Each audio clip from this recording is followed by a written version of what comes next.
Hello everyone, I'm Randy Arrington and welcome to the 35th episode of Page Valley Living. We're here today at the home of Luray Council candidate Wendy Temple Holtzman to talk about her bid for public office. We'll talk about her inspiration for running, her vision for the future of Luray, and what grade she might give the current Luray Council members. We'll be interviewing other candidates in contested races here in the Page Valley throughout August, with two debates being planned for mid-September. So far, the town of Luray is the only locality in the county with any contested races, with 5 candidates vying for 3 seats on the Luray Council and 2 candidates vying to be the next mayor of Luray. Early voting gets underway on Friday, September the 20th, so we will continue our election coverage here for 2024 with a conversation with Luray Council candidate Wendy Temple Holtzman. We'll talk to her about all of this in just a moment, but first, let's check this week's headlines. And now looking back at the week that was in the Page Valley. Late Monday afternoon, the town of Stanley announced that Virginia's Office of Water Programs had lifted a boil water advisory for customers of town water after a second set of samples tested negative for any contamination. Residents were advised to take caution in consuming town water back on August 8th after E. coli bacteria was discovered in 3 of 5 samples. On Monday night, the Page County Board of Supervisors voted unanimously to set a September 16th public hearing for a rezoning request from Lucas Homes to rezone 8.7 acres along Mill Creek Road from agriculture to residential to make way for the construction of single-family homes on 4 new lots. Despite 3 speakers speaking out against the proposal, the County Planning Commission voted last week to unanimously recommend approval of the rezoning request. Also on Monday night, county supervisors also set a September 16th public hearing for amendments to the county's subdivision of land ordinance. The changes deal with the definition of the word division and how that might affect VDOT approval prior to the start of development. Once again, the Planning Commission recommended approval by unanimous vote just last week. In the world of sports, on Saturday, Luray's Anna Wood took first place in the girls' division of the 5th annual Crispin Classic cross-country meet held at Luray High School among 10 different schools competing in that event. The Bulldogs had 3 finishers in the top 5 on the girls' division. Along with Wood was Baya Jenkins and Carolina Wood. They tied for 5th place. On the boys' side, Page County's Aaron Hensley finished in 3rd place, while Luray's Davy Johnson came in 5th, and teammate Wyatt Seal finished in 7th. 8 of the top 10 fastest times ever recorded at the Crispin Classic in the boys' division were recorded on Saturday, August 17th. And now looking ahead at the upcoming weekend in the Page Valley. Still lots going on as we wind up summer here. On Friday, August 23rd, 7 p.m., it's the Demolition Derby night at the Page Valley Fair, one of the most popular nights of that week-long event. Then on Saturday, August 24th, from 9 a.m. to 2 p.m., the Daughter of the Stars Farmers Market. It's going to be down in Shenandoah at Big Jim Park. They're also going to have a discovery hike that's going to take place from 10 to noon on their new walking trail down there. At 7 p.m., there will be a 45-minute recital at the Luray Singing Tower across from Luray Caverns. And also at 7 p.m., rising country music sensation Ian Munzik will take the grandstand as the featured event out at the Page Valley Fairgrounds. He's going to perform songs from his 2nd album, White Buffalo. On Sunday, August 25th, hey, that's the last beach day at Lake Arrowhead in Luray, or just outside Luray. So the beach is going to be open from 11 a.m. to 6 p.m. on Sunday, and then they're going to close out for this summer season at Lake Arrowhead. Also at 3 p.m. on Sunday, there'll be another 45-minute recital out at the Luray Singing Tower. And that's a look at the headlines for the past week in the Page Valley. Episode 35 of Page Valley Living is being recorded on Thursday, August the 15th, and will air on Wednesday, August the 21st. And we're here back in the home of Luray candidate Wendy Temple Holtzman to talk about her bid for Town's Council in this fall's general election. Wendy, thanks so much for talking to us today. Absolutely. Thanks for having me. Now, we're going to start off, we use this time in these interviews to allow the folks out there to get to know you a little bit better. So let's start out with that. How long have you lived in Luray? I was actually born and raised here. Okay. After college, I did kind of get out of Page County for a while. I lived in Northern Virginia. My ex-husband was in the military, so I've been blessed to live in some amazing places across the country. My son was actually born out in California, and we've kind of found our way back here to Virginia, and moved back home to Luray about 2.5 years ago. About 2.5, okay. So my home place was actually just over the hill here on Willow Street. So my childhood best friend grew up in this house. And when we were able to buy it a few years ago, I loved the opportunity and loved the fact that there was history here. And like I said, I was a little girl that grew up and played here and had a great time growing up. That is neat that your friend grew up here. She did. Of course, we're on Rosser Drive.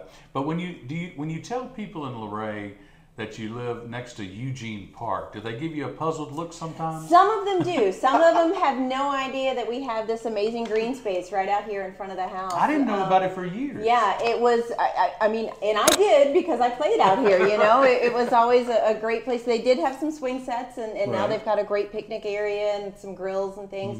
I see people having birthday parties out here a lot. Yeah. And it's a nice little park. It really is. It's a nice little but it's just a area. little hidden. You know, it's off the beaten path. And we kind of like it that way. That's you know? great. That's wonderful. But it's a great place to be. It's a great and I imagine a sense of community in this sort of circle drive that goes around the park with the community here. Absolutely. Now, you currently own WTC Tax and Accounting, LLC, and you've also worked with Distinguished Design, LLC, a Class A residential building contractor, and you and your husband have a real estate investment company. So elaborate on all those. Tell us a little bit more about your professional career. Professionally, I've been in the accounting and finance business, a little over 30 years now, which seems crazy to me.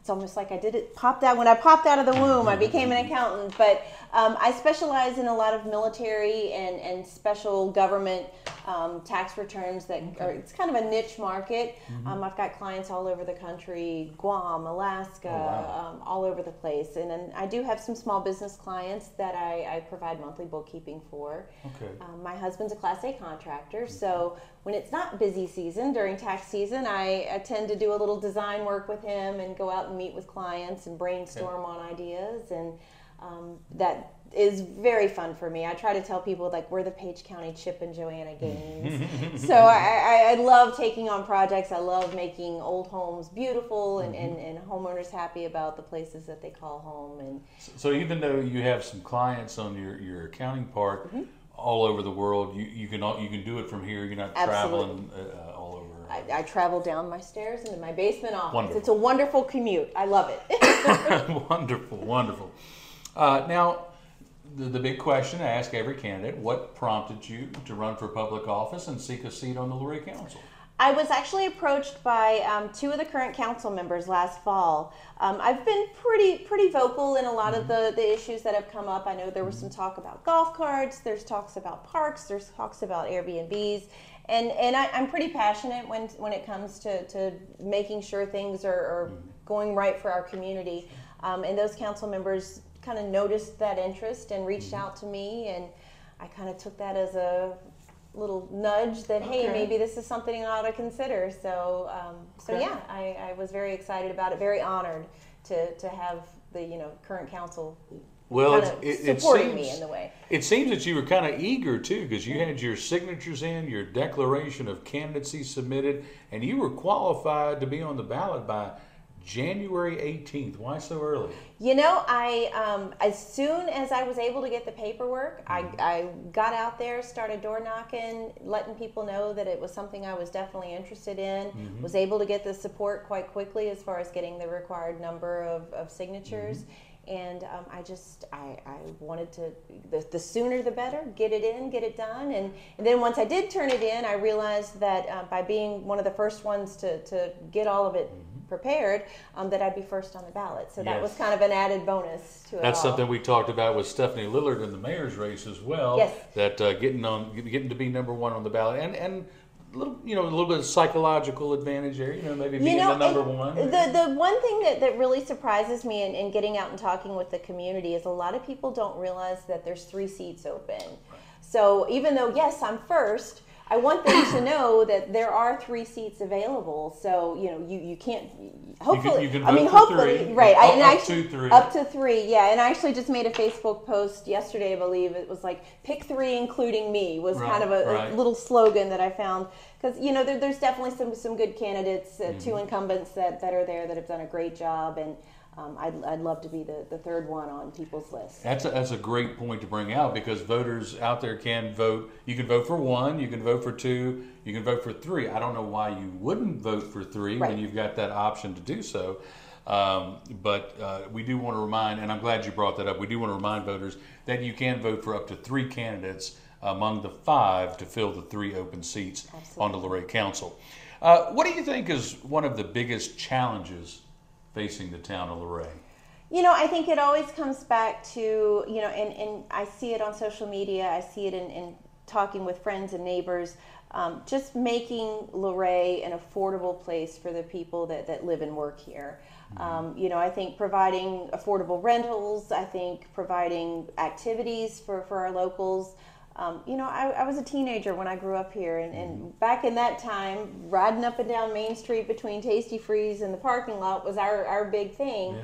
And I really don't see that much for our youth to do nowadays. I mean, granted, we've got the Greenway, and my son goes down and fishes from time to time. We've got Lake Arrowhead. We've got some great areas in the community, but, really just knowing that we've got a safe place and some great parks and recreation facilities available, I think that's a big thing, and making sure that the locals that live here are taken care of and can afford to live here and work here and not have to drive up and down to the city every day. I did it for a long time, and it gets old real quick. So, what do you feel are some of the town's greatest assets?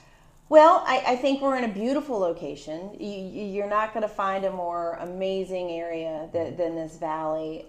We've got, again, I'm going back to the Greenway, the parks. We've got places here that people come as a destination, and we kind of take it for granted as locals. So we have events like on the 4th of July that I love to see the town coming out and taking advantage of these wonderful opportunities to take advantage of the places that we have to offer. So, if you had to hand out a report card, and you had to give the current members of the Luray Council a grade, what grade would you give them and why? I actually am very proud of our local council right now. I'd say that there's definitely some things that they could work on. I mean, I'm leaning towards about an A-. I'm really, there's been some things that have come up with the meals tax. Everybody grumbles when we have to pay more taxes. But I think for the most part, there's plans in place and things in the pipeline that our council's really moving forward on, and will hopefully make Luray 10 times better than it already is. Outstanding. Now, one issue that's been debated quite a bit recently, and certainly there have been pros and cons stated by members of the council. Your feelings on short-term rentals, where we're headed, where we're at. What are your thoughts on that? I actually own a short-term rental. I own a long-term rental. We own other properties here in the county, and I think with anything you're going to see highs and lows and markets kind of evening out, and I think that's really happening within the town. If you go on Zillow right now, there's several properties that are current Airbnbs that I'm not sure if people just aren't making the revenue that they thought they were going to make. Right. But I think we're going to see a shift. Yeah. And that another thing in the pipeline for the town, there are some zoning changes that are going to be coming along to kind of alleviate a lot of the issues that we've had in places like Luray Landing and residential neighborhoods that really, I don't feel are an appropriate place for Airbnbs. So they're working on definitions and where is appropriate, where is not appropriate. I think it's a good conversation that both the Planning Commission and the council are having those, and I I believe they have a public hearing in September coming up. It is coming up very soon, that they're yes. going to have before they take a vote. And it is a controversial issue.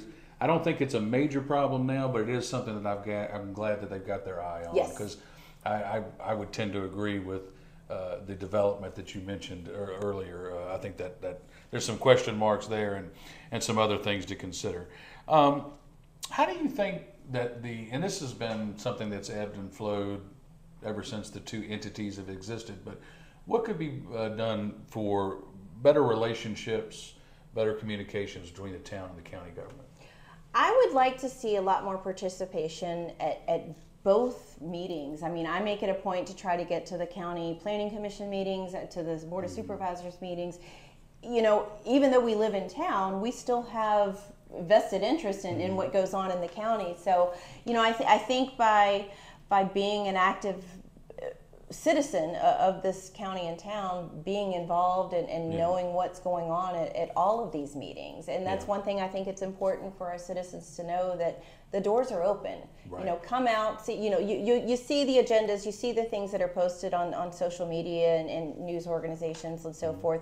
But really getting there and kind of hearing the discussion and the you know, the good things, the bad things, and seeing what our governments are trying to plan and make better for our citizens. And access is easier than ever because of the live streaming of the meetings now. And if you count, which you should, count those people as attending meetings or watching meetings, I would say that participation is probably higher than it's ever been. There's been a couple of council meetings where there've been 500-600 people online watching some of the, not every meeting, but some of the spicier ones. Maybe drew some big crowds. Now, your campaign slogan is "Common Sense for the Common Good." Why did you choose that as your mantra? You know, I think it's kind of my mantra in life. You know, common sense will get you a long way in things. And I think when it comes down to it, as far as whether it's budgets or businesses or zoning or any of these things, like, let's take a peek at what's going on and take a common sense approach to hey, is this really going to benefit the citizens? Is this really going to benefit, you know, a small number of people versus a vast number of people? So really just making an informed decision, but really having some common sense background and going into these council decisions, I think, is highly important. How would you describe the town of Luray to someone who has never been here? I would say that it is the greatest little place in the world. I've lived, like I've said before, I've lived in a lot of places, a lot of amazing places, but there is something that draws you back to this town, and it's the people. It's the fact that my husband's not from here. He grew up in Woodbridge, and you know, he is just utterly amazed at, you know, you go into the co-op and people know, you know, he's not, normally it's people that are from here and they know your grandpa or your dad or whoever, but now people know my husband, and he just thinks that that's the greatest thing as far as the reception that he's gotten, you know, as an outsider per se, coming into town, and people really being welcoming and a real sense of community. Absolutely, absolutely. Well, we're going to go into our final phase now, where we're going to have some rapid fire kind of type of things here. And we're going to finish up by playing a quick game called the 5 W's. I'm going to ask you 5 simple questions about the who, what, when, where, and why. Are you ready? Let's do it. All right. Who do you look to, past or present, local, state, national, as a public figure that you would like to emulate? Now, this doesn't have to be a politician. It could be a singer. It could be a writer. It could be an actor. It could be a statesman. Anyone that you want. Who would you, what public figure would you like to emulate? Honestly, I have always very much respected President Ronald Reagan. I was young when he served in his presidency, but the fact that he was, you know, a Hollywood actor and came into that position and really made some big changes for our country and our nation, and did it all with such grace and eloquency, and I have always thought very highly of that man and the position that he served our great nation. So. Okay. What is the most important duty of a town councilman? I think it's definitely to keep your ears open and listen to what our constituents have to say. It may not be, there's going to be things that come up, hopefully if I'm elected as council, that could not benefit me personally, whether it comes to business or Airbnbs or rental properties, but I have to look at my position and as a whole and see, is this for the greater good? And again, common sense comes down to it, and I'm here to serve our public and not just myself or my agenda. I'm here for the people, and hopefully I'll make decisions that rightfully help the vast majority of the people that live here. Okay. This is the when question, and we're looking for a moment, a memory, an observation. When were you most proud to be a resident of Luray? There's lots of times, and it's quite often that I'm proud to be a resident of Luray. But I got to tell you, back in March, when we had the wildfires, the mountain fires, yes. I was just amazed at the number of people that came out to help and to make food, bring water, donate to our local fire and rescue departments. That was truly a defining moment for our community, and it happens every so often. Unfortunately, a tragedy like that you hate to happen, but when you see the community involvement that comes along with that, and how it's overwhelming for me, and I just think that's an amazing thing about our town. Talk about sense of community. That was Yes. strong at that point. By all means. I agree. Where, besides your home, where is your favorite place to go in Luray? I tell you, it's almost just riding the back roads and seeing the scenery, and seeing the farms and the land that is just what makes this town and this county amazing. We've got gorgeous mountain ranges. I sit out on my front porch or my back porch, and we have an amazing view here up on this hill.